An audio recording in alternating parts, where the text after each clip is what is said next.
Assalamualaikum warahmatullahi wabarakatuh. Perkenalkan, nama saya Claretta Rosinti Ardini. Di sini kami akan mempresentasikan tentang kodifikasi tata baku bahasa Indonesia dari kelompok 4. Selanjutnya dari rekan saya. Saya Vimahya Syafira Fidinina dengan NIM 211422007. Saya Nanda Fatima Zahro dengan NIM belakang 015.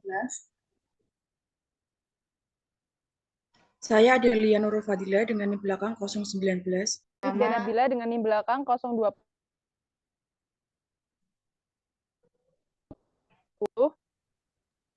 Saya Rizka Meliana dengan NIM belakang 028. Selanjutnya akan dibacakan oleh rekan saya. Next. Baik, selanjutnya kita mengenal pengertian dari kodifikasi bahasa. Sebelumnya kita mengenal dulu apa itu kodifikasi. Kodifikasi adalah proses menyatukan hasil pemilihan terbaik dari berbagai bidang yang relevan. Tahap awal melibatkan pengumpulan data, penilaian bahan, dan berbagai bidang yang diperlukan. Setelah itu, dilakukan pemilihan terhadap opsi terbaik dari setiap bidang. Langkah selanjutnya adalah menggabungkan hasil pemilihan tersebut menjadi satu kesatuan yang utuh. Nah, kodifikasi bahasa merupakan proses pemilihan dan penetapan standar bahasa yang akan digunakan oleh masyarakat sebagai pedoman dalam berkomunikasi. Tujuan utama dari pengkodifikasian yakni adalah untuk menetapkan dan mengorganisir norma kebahasaan yang berlaku pada saat tertentu. Hasil dari proses ini biasanya diterbitkan melalui kamus tata bahasa dan publikasi normatif lainnya. Kodifikasi ini seringkali terkait dengan pembentukan pandangan tentang apa yang dianggap benar atau salah dalam bahasa, di mana bentuk-bentuk yang disetujui secara normatif sangat dianggap benar, sedangkan yang lain dianggap salah. Kegiatan kodifikasi sering menjadi puncak dari proses standarisasi bahasa yang berlangsung secara alami. Dalam proses kodifikasi bahasa Indonesia ini, terdapat dua aspek signifikan, yakni yang pertama penggunaan bahasa sesuai situasi dan konteks penggunaannya. Lalu yang kedua adalah struktur bahasa sebagai sistem komunikasi. Yang selanjutnya adalah kodifikasi. Pertama itu menghasilkan ragam bahasa atau beragam gaya terlihat dalam penggunaan bahasa lisan dan tulisan dalam berbagai konteks, seperti misalnya dalam pergaulan keluarga dan sahabat atau dalam interaksi formal seperti administrasi pemerintahan, media massa, dan ilmu pengetahuan. Nah, kodifikasi kedua merujuk pada hasil tata bahasa dan kosakata baku. Secara umum, bahasa yang dianggap baku adalah penggunaan lisan dan tulisan yang dominan digunakan oleh kelompok masyarakat yang memiliki pengaruh dan otoritas yang besar. Misalnya yang digunakan oleh golongan berpengaruh seperti pejabat, guru, media massa, ulama, dan cendekiawan. Dengan demikian, bahasa Indonesia digunakan oleh individu dari beragam latar belakang regional dan bahasa, yang masing-masing memengaruhi gaya berkomunikasi mereka. Sebagai hasil, bahasa baku yang didasarkan pada faktor kewibawaan dan realitas keberagaman masyarakat akan berkembang di pusat-pusat pertemuan berbagai aspek kehidupan. Lalu, usaha kodifikasi ini harus diikuti dengan elaborasi, yaitu penyebaran hasil kodifikasi ke berbagai bidang kehidupan bangsa Indonesia, seperti pendidikan, ilmu pengetahuan, pemerintahan, politik, ekonomi, dan budaya. Setelah itu, langkah terakhir adalah implementasi, yakni di mana hasil kodifikasi ini diterapkan ke dalam kehidupan sehari-hari. Nah, keberhasilan implementasi ini bergantung pada penerimaan masyarakat terhadap hasil kodifikasi dan upaya elaborasi. Jika implementasi dilakukan oleh jika kodifikasi dan elaborasi dilakukan oleh lembaga bahasa atau para guru bahasa Indonesia, maka implementasi ini dilakukan oleh seluruh masyarakat. Salah satu bentuk implementasi adalah penggunaan bahasa Indonesia di media massa dengan memperhatikan aturan dan struktur yang telah ditetapkan dalam proses kodifikasi. Nah, selanjutnya adalah fungsi bahasa baku bahasa Indonesia. Bahasa baku bahasa Indonesia ini memiliki 4 fungsi, yakni yang pertama ada fungsi pemersatu, yang kedua fungsi penanda kepribadian, yang ketiga fungsi penambah kewibawaan, dan yang terakhir adalah fungsi sebagai kerangka acuan. Fungsi yang pertama adalah fungsi pemersatu. Bahasa Indonesia di sini mengikat beragam rumpun dan bahasa daerah, melampaui batas kedaerahan, dan menjadi bahasa nasional yang menyatukan keberagaman bangsa Indonesia. Yang kedua adalah fungsi penanda kepribadian. Penggunaan bahasa Indonesia menandakan identitas seseorang ketika berinteraksi dengan bangsa lain. Jika diterapkan secara luas, bahasa Indonesia akan melaksanakan peran pentingnya sebagai bahasa nasional yang baku. Lalu yang ketiga, fungsi penambah wibawa. Bahasa Indonesia baku menduduki posisi yang tertinggi dalam skala tata nilai masyarakat bahasa karena digunakan oleh kalangan berpengaruh. Penggunaan bahasa Indonesia yang baik dan benar akan menambah wibawa bagi individu yang menguasainya dengan baik. Yang terakhir adalah fungsi sebagai kerangka acuan. Bahasa Indonesia baku memberikan ukuran yang disepakati secara umum tentang penggunaan bahasa dan berbagai situasi. Fungsi ini dapat terpenuhi melalui pembinaan bahasa dalam berbagai bidang, seperti surat menyurat, keputusan, laporan, undangan, iklan, pidato, dan lain sebagainya. Untuk materi selanjutnya akan disampaikan oleh rekan saya, silahkan. Oke, selanjutnya ada sejarah dan perkembangan pra-kemerdekaan. Sebelum kemerdekaan, di mana Belanda memberikan pengakuan kepada bahasa Melayu sebagai bahasa administrasi. Bahasa Melayu menjadi bahasa yang dominan digunakan di Nusantara. Bahasa ini berfungsi sebagai alat komunikasi perdagangan dan lingua franca antar etnis. Pada kongres pertama yang diadakan di Jakarta pada tahun tersebut, bahasa Melayu diresmikan sebagai bahasa kebangsaan dan menjadi dasar bagi pembentukan Bahasa Indonesia Proklamasi Kemerdekaan. Kemudian ejaan resmi bahasa Melayu juga mulai disusun dan pada tahun 1928 Kongres Pemuda II menetapkan penggunaan bahasa Indonesia sebagai bahasa persatuan sebagai ganti bahasa Melayu. Next. Selanjutnya ada di era kemerdekaan. Setelah proklamasi kemerdekaan, Indonesia menghadapi tantangan besar dalam mempertahankan kemerdekaannya. Perang kemerdekaan melawan Belanda berlangsung hingga 1949 ketika Konferensi Meja Bundan mengakui kedaulatan Indonesia. Sumpah Pemuda pada 28 Oktober 1928 menjadi momen penting dalam sejarah bahasa Indonesia, menjadi tonggak penting dalam menyatukan semangat kebangsaan, termasuk dalam pengembangan bahasa Indonesia.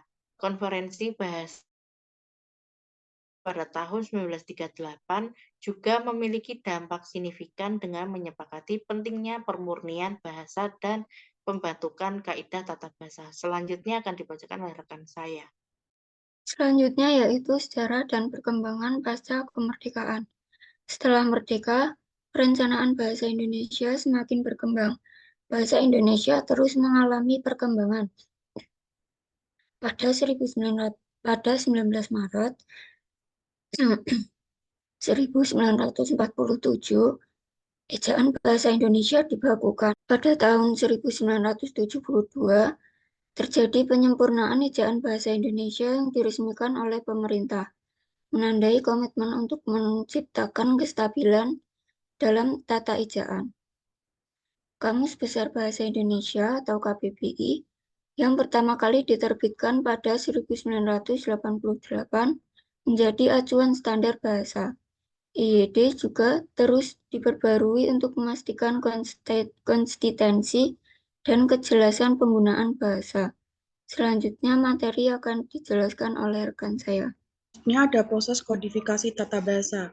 Proses kodifikasi tata bahasa atau yang biasa disebut dengan gramatisasi adalah proses di mana bahasa ditetapkan aturannya. Proses ini biasanya melibatkan penelitian dan analisis yang mendalam tentang bagaimana bahasa digunakan dan bagaimana struktur dan aturannya dapat didefinisikan. Yang pertama ada penelitian proses kodifikasi tata bahasa, yaitu ada yang pertama pengumpulan data. Setelah masalah telah ditentukan, peneliti akan mengumpulkan data yang relevan. Data ini mungkin berupa rekaman percakapan, teks tulisan, atau sumber lain dari bahasa yang digunakan secara alami. Yang kedua ada analisis data. Setelah data dikumpulkan, peneliti akan menganalisisnya pola dan aturan. Ini mungkin melibatkan penggunaan metode statistik atau komputasi. Penyusun aturan. Berdasarkan analisis, peneliti kemudian akan merumuskan aturan tata bahasa yang menjelaskan pola yang ditemukan dalam data. Yang keempat, ada pengujian aturan. Aturan yang telah disusun kemudian diuji untuk melihat apakah mereka dapat digunakan untuk memahami dan menghasilkan penggunaan bahasa yang benar. Dan yang terakhir ada publikasi dan penyebaran. Setelah aturan telah diuji dan disempurnakan, mereka kemudian dipublikasikan dan disebarluaskan orang lain dapat mempelajari dan menggunakan bahasa tersebut dengan benar. Yang kedua, ada proses partisipan dalam kodifikasi tata bahasa, biasanya melibatkan berbagai pihak. Yaitu yang pertama ada linguistik dan peneliti bahasa. Mereka memainkan kodifikasi, melakukan penelitian mendalam tentang bahasa, menganalisis struktur dan penggunaan, dan merumuskan aturan tata bahasa. Yang kedua ada pembicara asli. Pembicara asli bahasa yang sedang dikodifikasi seringkali berpartisipasi dalam proses ini, baik sebagai sumber data atau sebagai penilai dari aturan dan norma yang diusulkan. Yang ketiga, bahasa. Pengajar bahasa juga berperan penting dalam proses kodifikasi. Mereka seringkali berkontribusi dalam proses ini dengan balik tentang bagaimana aturan dan norma yang diusulkan dapat diterapkan dalam pengajaran dan pembelajaran bahasa. Yang keempat ada lembaga bahasa. Lembaga bahasa seperti Badan Pengembangan dan Pembinaan Bahasa Indonesia juga berperan penting dalam proses kodifikasi.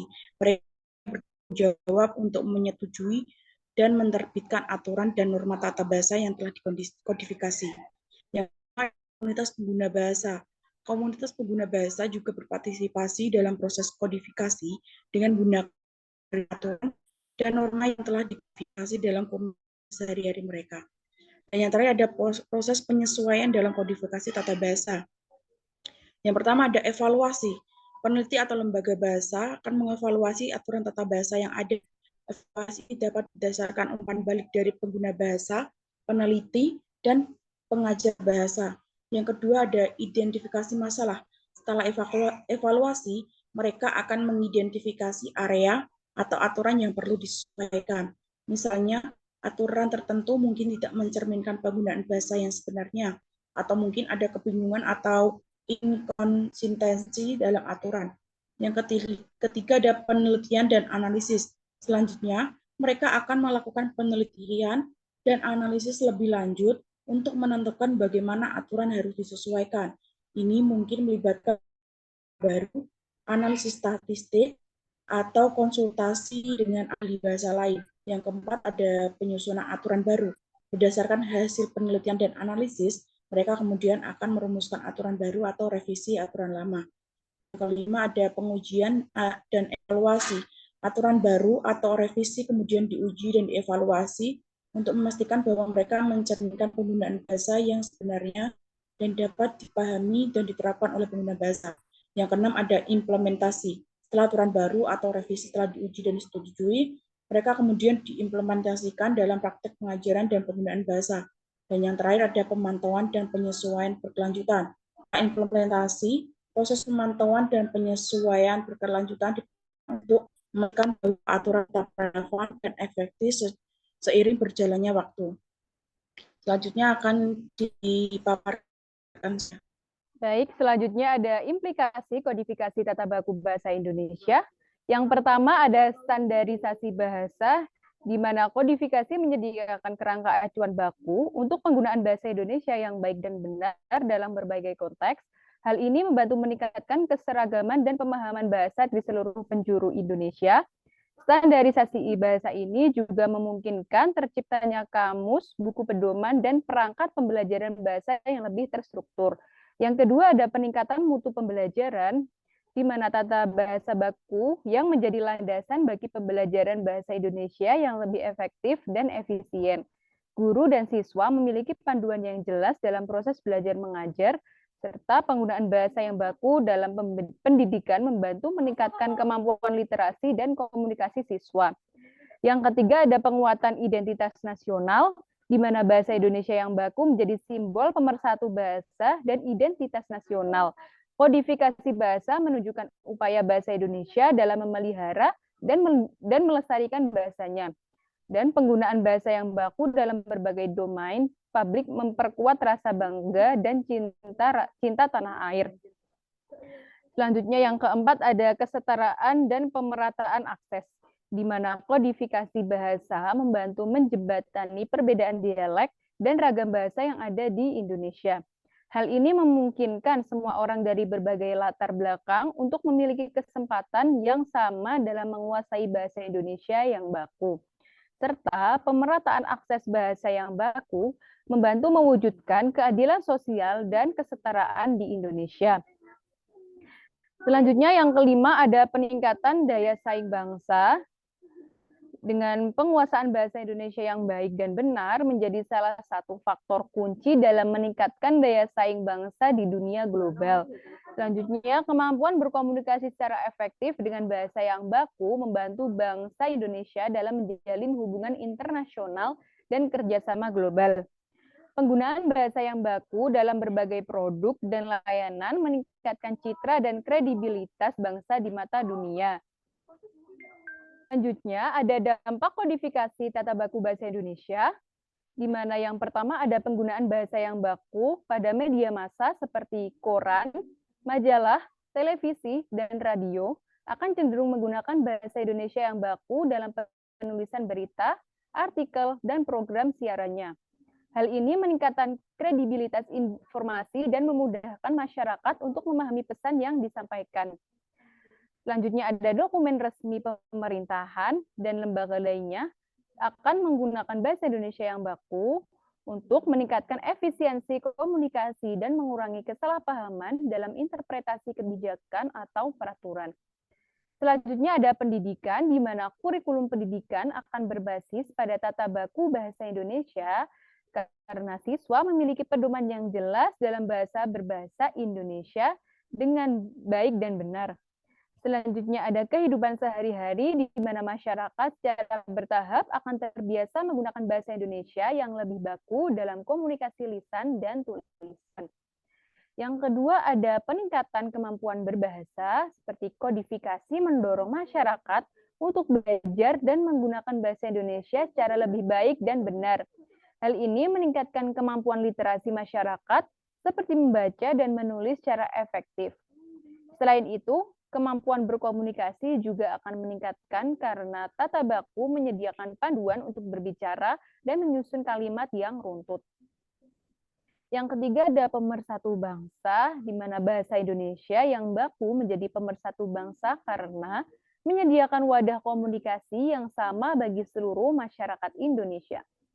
Penggunaan bahasa baku lintas daerah dapat mengurangi kesalahpahaman akibat perbedaan dialek. Selain itu, kodifikasi bahasa nasional turut memperkuat identitas kebangsaan Indonesia.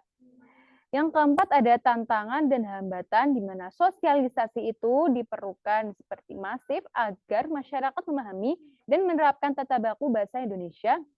Selanjutnya ada keragaman bahasa, perlu menyeimbangkan penggunaan bahasa baku dengan tetap menghargai keberadaan bahasa daerah. Dan perkembangan bahasa yang bersifat dinamis perlu mekanisme untuk menyesuaikan tata baku dengan perkembangan zaman. Kodifikasi tata baku bahasa Indonesia secara keseluruhan membawa dampak positif. Dampak tersebut terlihat dari penggunaan bahasa yang lebih baik, peningkatan kemampuan berbahasa, dan penguatan identitas nasional. Namun, perlu ada upaya untuk mengatasi tantangan sosialisasi, menjaga kelestarian berbahasa daerah, dan mengikuti perkembangan bahasa. Ada tantangan dan perkembangan tata bahasa baku bahasa Indonesia. Bahasa Indonesia adalah bahasa resmi dan bahasa nasional Indonesia. Seiring dengan perkembangan zaman, bahasa Indonesia terus mengalami tantangan dan mengalami perkembangan dalam hal tata bahasa baku. Berikut ini beberapa tantangan dan perkembangan bahasa baku bahasa Indonesia. Yang pertama ada pengaruh bahasa asing. Globalisasi membawa pengaruh besar dari budaya dan bahasa asing ke dalam bahasa Indonesia. Hal ini dapat menyebabkan peningkatan penggunaan kata-kata asing dalam bahasa sehari-hari. Tantangannya adalah memutuskan apakah kata-kata asing tersebut harus diserap ke dalam bahasa Indonesia atau diterjemahkan ke dalam kata-kata yang sudah ada. Perkembangannya adalah adanya upaya untuk menjaga keseimbangan antara penggunaan kata-kata asing dan mempertahankan keaslian bahasa Indonesia. Lalu yang kedua ada perkembangan kosakata. Bahasa Indonesia terus mengalami perkembangan kosakata. Dalam dunia yang terus berubah, banyak hal baru yang muncul dan memerlukan kata-kata baru untuk menggambarkannya. Perkembangan kosakata ini dapat terjadi melalui serapan kata-kata baru dari bahasa asing atau melalui penciptaan kata-kata baru berdasarkan kebutuhan. Yang ketiga ada penciptaan kata-kata baru. Globalisasi membawa perkembangan pesat dalam berbagai bidang, seperti teknologi, mode, dan budaya populer. Hal ini memicu penciptaan kata-kata baru dalam bahasa Indonesia. Untuk menggambarkan hal-hal tersebut, tantangannya adalah memutuskan apakah kata-kata tersebut harus diserap ke dalam bahasa Indonesia atau menggunakan kata-kata yang sudah ada. Perkembangannya adalah adanya kebebasan dalam menciptakan kata-kata baru sesuai dengan perkembangan zaman dan kebutuhan komunikasi global. Yang keempat, standarisasi tata bahasa. Dalam era globalisasi, penting untuk memiliki standar tata bahasa yang jelas dan konsisten dalam bahasa Indonesia. Standarisasi tata bahasa akan membantu memudahkan pemahaman dan penggunaan bahasa Indonesia secara luas, terutama dalam komunikasi global. Perkembangannya adalah adanya upaya untuk terus memperbarui dan memperbaiki tata bahasa baku bahasa Indonesia agar sesuai dengan perkembangan zaman dan kebutuhan komunikasi global. Lalu selanjutnya ada peran generasi muda dalam menghadapi tantangan dan perkembangan tata bahasa baku bahasa Indonesia. Sebagai generasi yang tumbuh dan berkembang di era globalisasi, generasi muda memiliki potensi untuk menjadi agen perubahan dalam menjaga dan mengembangkan tata baku bahasa Indonesia. Peran penting generasi muda diantaranya yang pertama, menggunakan bahasa Indonesia dengan baik dan benar. Generasi muda dapat menjadi contoh dalam menggunakan bahasa Indonesia dengan baik dan benar. Dengan menguasai tata bahasa baku, generasi muda dapat memperkuat dan mempertahankan keaslian bahasa Indonesia dalam komunikasi sehari-hari. Yang kedua, ada menghargai dan mempelajari bahasa Indonesia. Generasi muda dapat mempelajari dan menghargai bahasa Indonesia sebagai bahasa nasional dan identitas budaya. Sebagai generasi muda, seharusnya kita dapat memperdalam pemahaman tentang tata bahasa baku dan mengaplikasikannya dalam tulisan dan percakapan sehari-hari. Yang ketiga, ada menggunakan media sosial dengan bijak. Generasi muda merupakan pengguna aktif media sosial. Dalam penggunaan media sosial, kita sebagai generasi muda dapat mempromosikan penggunaan bahasa Indonesia yang baik dan benar. Kita juga dapat membagikan informasi tentang tata bahasa baku, serta mengurangi penggunaan bahasa gaul atau bahasa informal yang tidak sesuai dengan tata bahasa baku. Yang keempat, ada mengikuti perkembangan tata bahasa baku. Generasi muda perlu mengikuti perkembangan tata bahasa baku bahasa Indonesia. Kita, sebagai generasi muda, dapat terus memperbarui pengetahuan tentang aturan tata bahasa yang baru dan berpartisipasi dalam diskusi mengenai tata bahasa baku. Melalui peran aktif generasi muda, tantangan dan perkembangan bahasa baku bahasa Indonesia dapat dihadapi dengan baik. Generasi muda memiliki potensi untuk menjaga keaslian dan keberlanjutan bahasa Indonesia, sambil mengikuti perkembangan global yang terjadi dalam dunia bahasa. Itu tadi materi yang dapat sampaikan. Selanjutnya saya kembalikan ke moderator. Itu tadi presentasi dari kelompok 4. Mohon maaf bila ada kekurangan dan semoga apa yang kami sampaikan dapat bermanfaat bagi kita semua. Wabillahi taufiq wal hidayah. Wassalamualaikum warahmatullahi wabarakatuh.